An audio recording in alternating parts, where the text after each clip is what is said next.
तो मेडिटेरेनियन सी से स्टार्ट होकर ये लेफ्ट साइड पे मेडिटेरेनियन सी है, यहाँ से लेकर पर्शियन गल्फ तक जो भी कंट्रीज हैं ये सारे मिडल ईस्ट का रीजन कहलाता है। ये बहुत ही डिफिकल्ट इसमें सवाल आ जाता है कि कौन से कंट्री का ताल्लुक मिडल ईस्ट से है या नहीं है। इसमें कुछ लोग कहते हैं कि लीबिया, इजिप्ट और सूडान से लेकर अफगानिस्तान तक ये कंट्रीज सारे मिडल ईस्ट में आते हैं।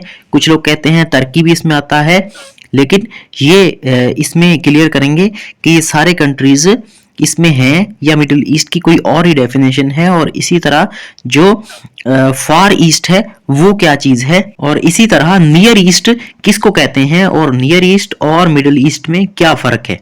बिस्मिल्लाहिर्रहमानिर्रहीम, welcome to public service commission. दोस्तों, टाउन ऑफिसर, म्युनिसिपल ऑफिसर की तैयारी बहुत ही अच्छी जा रही है। हमारी 2 क्लासेस हो चुकी हैं और तीसरी क्लास भी आज है, और उसके हवाले से कुछ ये नोट्स जो कि रीजन्स के बारे में है कि मुख्तलिफ रीजन्स के बारे में सवालात होते हैं कि जैसे कॉकसिस रीजन कौन सा है, नॉर्डिक रीजन कौन सा है, और इसी तरह शेंजन रीजन किसको कहते हैं, और इसी तरह स्कैंडिनेवियन कंट्रीज किसको कहते हैं, कॉकसिस, और इसके अलावा मिडिल ईस्ट, नियर ईस्ट, फार ईस्ट, साउथ एशिया, ये क्या है, इनमें कौन से कंट्रीज आते हैं, इसके बारे में हम आज पढ़ेंगे। नंबर 1 रीजन हम करते हैं कॉकसिस।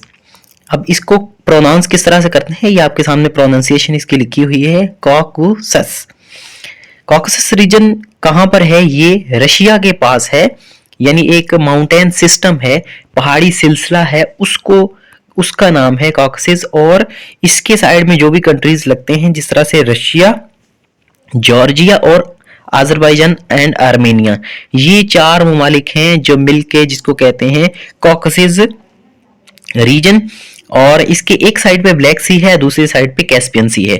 ये आपको तस्वीर इसमें दिखा देते हैं कि कॉकसस रीजन किसको कहते हैं। अब ये ग्रीन कलर का है, इसको कॉकसस रीजन कहते हैं। ये पहाड़ी सिलसिला है, और यानी ऊपर ऊपर देखें तो रशियन फेडरेशन यानी ये रशिया का इलाका है, और इससे नीचे जॉर्जिया, राइट साइड पे अजरबैजान, लेफ्ट पे आर्मेनिया, और कुछ हिस्सा तुर्की का भी है, और इसकी लेफ्ट साइड पे ब्लैक सी लगता है और कैस्पियन सी राइट साइड पे लगता है।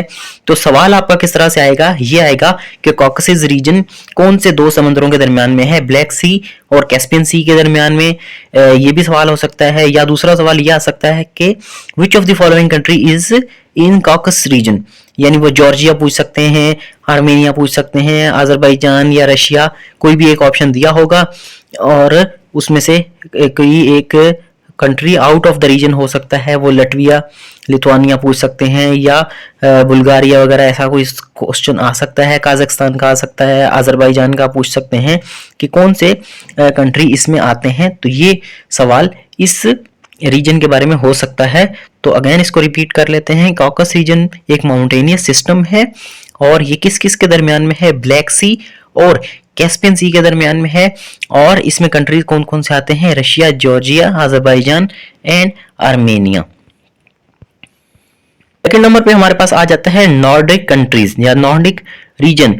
ये यूरोप का एक रीजन है जिसमें कौन कौन से ममालिक हैं, Denmark, Finland, Iceland, Norway, Sweden, ये सारे ममालिक इसमें शामिल हो जाते हैं।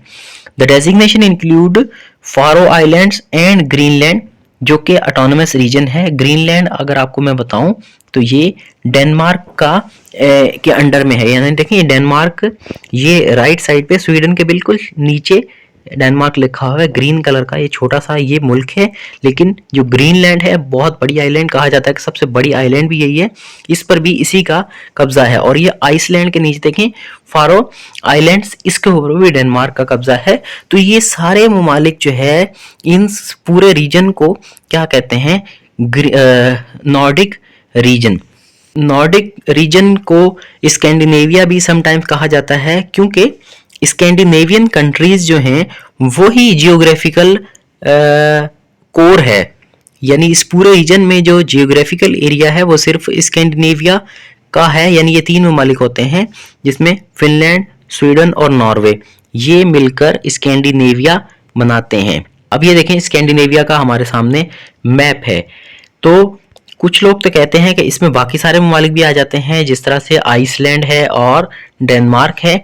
लेकिन बहुत स्ट्रिक्टली अगर हम इसकी बात करें तो नॉर्वे, स्वीडन और फिनलैंड, ये तीनों मिलाकर स्कैंडिनेवियन कंट्रीज कहते हैं। इसके बारे में भी सवाल आता है कि which of the following is Scandinavian country, तो उसमें नॉर्वे, स्वीडन और फिनलैंड, सिर्फ ये 3 ममालिक, इनको स्कैंडिनेवियन कंट्री कहा जाता है। फिर हमारे पास आ जाता है बाल्टिक स्टेट या बाल्टिक रीजन। बाल्टिक स्टेट कौन कौन सी हैं? ये है एस्टोनिया, लटविया और लिथुआनिया। इन तीनों को क्या कहा जाता है? इनको कहा जाता है बाल्टिक स्टेट्स। अब ये कहां पर आती हैं? बाल्टिक सी यहां पर है, ये रशिया की बिल्कुल वेस्ट की साइड पर आते हैं, रशिया की लेफ्ट साइड पर ये आते हैं, और यहाँ पे आता है बाल्टिक सी, और ये बाल्टिक सी के बिल्कुल सामने ये स्टेट्स हैं, इसलिए इनको क्या कहा जाता है? बाल्टिक स्टेट्स कहा जाता है। ये थोड़ा वो मैप जूम में था, ये थोड़ा डिटेल्ड मैप है। ये देखें, यहाँ बाल्टिक सी है और राइट साइड पे क्या है? रशिया है, रशिया की लेफ्ट साइड पे एस्टोनिया, लटविया एंड लिथुआनिया, ये 3 कंट्रीज हैं, इनको बाल्टिक स्टेट कहा जाता है। फिर हमारे पास है सेंट्रल एशिया। सेंट्रल एशिया में 5 ममालिक हैं। कौन कौन से? जो कि सोवियत के रिपब्लिक्स थे, यानी सोवियत के साथ जो पहले कंट्रीज शामिल थे, जब वो टूट के अलग हुए, तो इन 5 ममालिक को मिलाकर क्या कहा जाता है? सेंट्रल एशिया, जिसमें काजाख्स्तान है, उज्बेकिस्तान, ताजिकिस्तान, किर्गिस्तान और तुर्कमानिस्तान, ये 5 कंट्रीज मिलकर क्या कहते हैं? इसको सेंट्रल एशियन रीजन कहा जाता है। अब इसकी रीजन की नॉर्थ साइड पे क्या है? रशिया है। फिर साउथ में क्या क्या है? ईरान, अफगानिस्तान और चाइना है, देखें। और इसकी वेस्ट में कैस्पियन सी आ जाता है, ये भी आप देख सकते हैं। और इसी तरह वेस्टर्न चाइना कहाँ पर है? ईस्ट में, ये देखें, यहाँ पर बिल्कुल राइट साइड पे चाइना है, ऊपर रशिया है, और लेफ्ट की साइड पे ये देखें, ये लाइट ग्रीन सा जो है स्काई ब्लू टाइप का, ये कैस्पियन सी है। और इसकी साउथ में क्या है? ईरान, अफगानिस्तान और पाकिस्तान, ये इसको मिलाकर क्या कहा जाता है? Central Asia. फिर आ जाता है the most famous Schengen area. Schengen area से हर बंदा वाकिफ है, क्योंकि ये यूरोजोन इसको कहा जाता है, जिसमें 27 ममालिक ने अपना एक जोन बनाया, अपना एरिया बनाया, अपने आपस में पैक्ट किए कि हम अमन व अमान से रहेंगे और एक दूसरे के शहरियों को फ्रीली मूवमेंट करने का हक देंगे। यानी जिस बंदे के पास शेंजन वीज़ा होता है, वो इन 27 ममालिक में बगैर किसी वीज़ा के आ जा सकता है। यानी अगर किसी के पास शेंजन वीज़ा है तो वो फ्रांस में भी जा सकता है, जर्मनी में भी जा सकता है, और बड़े बड़े जो भी यूरोप के ममालिक हैं उनमें जा सकता है। उन ममालिक की नीचे हम देखेंगे कौन कौन से ममालिक हैं। तो इसको फिलहाल तो शेंजन एरिया इसलिए कहा जाता है। अब शेंजन एरिया में लाजमी नहीं है कि वो सारे यूरोपियन कंट्रीज शेंजन एरिया में आते हैं, नहीं, इसमें आयरलैंड नहीं है, और कंट्रीज जिस तरह के रोमानिया, बुल्गारिया, साइप्रस है, ये भी शामिल होने वाले हैं इसमें, लेकिन अभी तक शामिल नहीं है। और वो ममालिक जो कि यूरोप का हिस्सा नहीं है, जैसे कि नॉर्वे, आइसलैंड, स्विट्जरलैंड एंड लिechtenstein, ये क्या है? ये भी शेंजन एरिया में शामिल हैं। यानी आप ये तो कह सकते हैं कि जो नॉर्वे है ये यूरोप का हिस्सा नहीं है, लेकिन शेंजन एरिया में ये भी शामिल हैं, और यहाँ भी मूवमेंट आपकी हो सकती है। ये भी 27 ममालिक की अभी ये पूरी लिस्ट है। इसमें जो भी कंट्रीज हैं, ऑस्ट्रिया, बेल्जियम, चेक Republic, Croatia, Denmark, Estonia, Finland, France, Germany, Greece, Hungary, Iceland, Italy, Latvia, Lithuania, Luxembourg, Malta, Netherlands, Norway, Poland, Portugal, Slovakia, Slovenia, Spain, Sweden and Switzerland, ये सारे शेंजन एरिया में आते हैं। अभी ये देखें पूरा जो है वो ग्रीन कलर का क्या है? ये शेंजन एरिया, शेंजन एरिया तो है ब्लू कलर में, जो डार्क ब्लू में शेंजन एरिया, और ये यूरोप के कंट्रीज हैं, ठीक है। अभी ये जो लाइट ब्लू है, नॉर्वे और आइसलैंड देख सकते हैं आप, ये लाइट ब्लू कलर में है, ये शेंजन एरिया में है, लेकिन ये यूरोप में नहीं है। आप समझ रहे हैं, शेंजन एरिया में लाजमी नहीं है कि वो सारे यूरोपीय ममालिक हों, सारे यूरोपीय ममालिक शेंजन एरिया में शामिल हों, ये भी नहीं है। और तीसरे कंट्रीज कौन से हैं? ये जो ग्रे कलर में है देखें, इसमें यूनाइटेड किंगडम है, आयरलैंड है और बुल्गारिया, रोमानिया, ये क्या है? ये कंट्रीज यूरोप के तो हैं, लेकिन ये लोग शेंजन एरिया में शामिल नहीं है। यानी शेंजन वीज़ा पे आप यूनाइटेड किंगडम यानी इंग्लैंड और जो नॉर्थ आयरलैंड है और स्कॉटलैंड वगैरह, यहाँ पर नहीं जा सकते। इसके अलावा जो भी कंट्रीज हैं वहाँ मूवमेंट अपनी कर सकते हैं। आ जाता है साउथ एशिया। साउथ एशिया से हम लोग बिल्कुल वाकिफ़ हैं, क्योंकि ये हमारा जो रीजन है इंडिया, पाकिस्तान, श्रीलंका, बांग्लादेश, अफगानिस्तान और नेपाल, भूटान, मालदीव्स, ये सारे किस में आ जाते हैं, ये साउथ एशिया में आ जाते हैं। और इसको इंडियन सब कॉन्टिनेंट भी कहा जाता है, क्योंकि जब 1947 से जो सब कॉन्टिनेंट की डिवीज़न हुई थी, उससे पहले ये सारे ममालिक तकरीबन ये पूरा सब कॉन्टिनेंट ही कहलाता था। और इसी को ये कहा जाता है कि ये साउथ एशिया है। और यहाँ पर फेमस जो माउंटेन रेंजेस हैं वो हैं हिंदू कुश, हिमालय, कराकोरम। ये सारे देखें, अब मेन जो रीजन्स हैं उनके ये नाम लिखे हुए। सबसे ऊपर रशिया है, नॉर्थ रशिया, नॉर्दर्न एशिया कहते हैं इसको। फिर सेंट्रल एशिया हमने पढ़ा, अब हमने साउथ एशिया पढ़ा। ईस्टर्न एशिया में चाइना वगैरह आ जाता है, मंगोलिया आ जाता है। और इसी तरह ये कंट्रीज जो जिस तरह से जापान वगैरह है, नॉर्थ कोरिया, साउथ कोरिया, ये सारे ईस्टर्न एशिया में या फार ईस्ट में आ जाते हैं। अब साउथ ईस्ट एशिया में कौन से आते हैं, जिस तरह से इंडोनेशिया वगैरह है, मलेशिया है, ब्रूनाई है, ये ममालिक आ जाते हैं साउथ ईस्ट एशिया में। और वेस्टर्न एशिया हमारा होता है मिडिल ईस्ट के इलाके, उसको भी अब हम पढ़ेंगे। फिर एक और इंतहाई इंपॉर्टेंट रीजन जो है वो है मिडिल ईस्ट।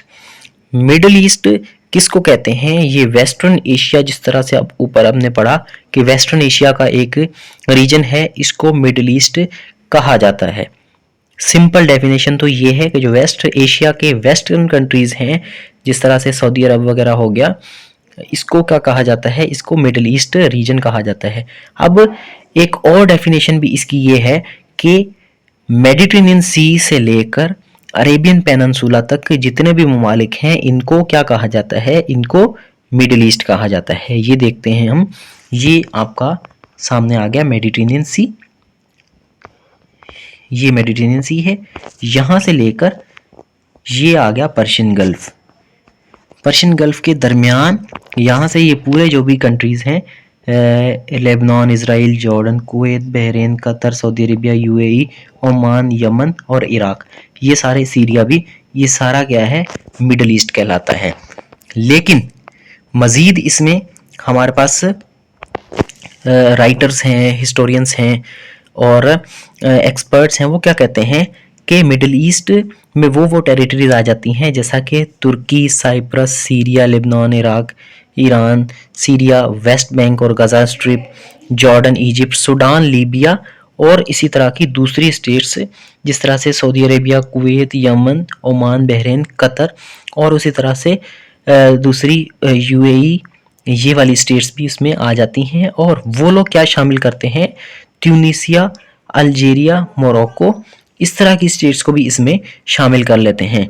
अब देखिए मोरक्को और ये तो बहुत दूर दूर इसमें जाकर पड़ते हैं, ये अफ्रीका के कंट्रीज़ हैं। इजिप्ट, सूडान और लीबिया ये किसके हैं, अफ्रीका कंट्रीज़ हैं। और तुर्की भी जो आधा तो एशिया में आता है, लेकिन आधा जो इसका जो इस्तांबुल का इलाका है उसको कहाँ, यूरोप में शामिल किया जाता है। लेकिन अब मिडिल ईस्ट की डेफिनेशन इतनी ज़्यादा डिटेल में दे दी है कि इवन अफ़गानिस्तान और पाकिस्तान को भी समटाइम्स हिस्टोरियन मिडिल ईस्ट का इलाका कह देते हैं।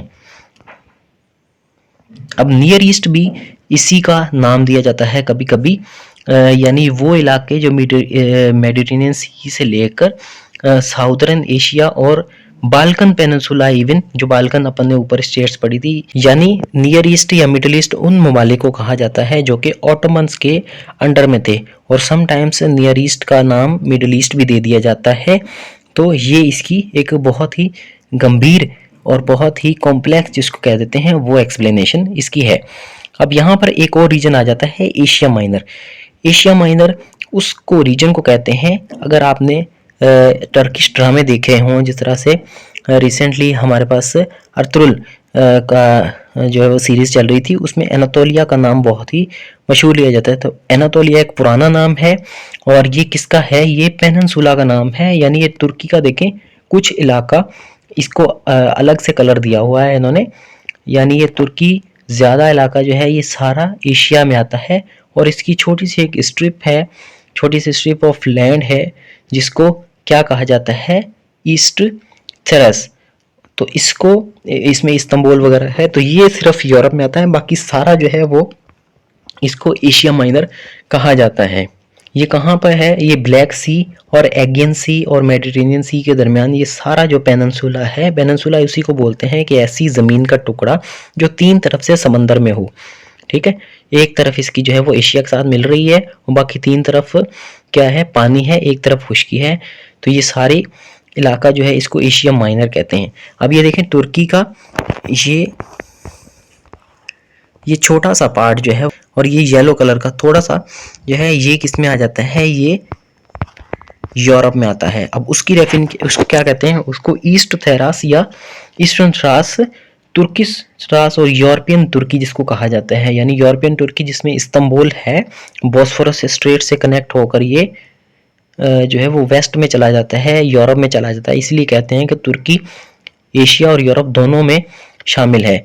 यानी जियोग्राफिकली जो है वो सिर्फ 3.4% है तुर्की की लैंड का जो कि यूरोप में है, बाकी सारा जो है वो एशिया में है। लेकिन 15% इसकी पॉपुलेशन जो है वो यूरोप की साइड पर है। इसको ये देखें एशिया माइनर, एशिया माइनर देखें पूरा एशिया माइनर है और ये लाइन बनाकर दिया गया है eastern Thrace European portion of Turkey. ये बहुत छोटा सा पोर्शन है तुर्की का जो यूरोप में है। तो उम्मीद करते हैं कि ये वीडियो आपके लिए हेल्पफुल लगी होगी। हमारी और भी पब्लिकेशंस हैं, ये आप बुक्स हासिल कर सकते हैं कांटेक्ट करके। इसमें गेस्ट पेपर्स की बेस पर ये बुक्स बनाई गई हैं। ये आपको जो है वो एक कांटेक्ट करेंगे तो आपको इसकी सारी डिटेल आ जाएगी और आपके डोर स्टेप्स पे ये बुक्स आपको डिलीवर कर दी जाएंगी। फिलहाल इतना ही, थैंक यू।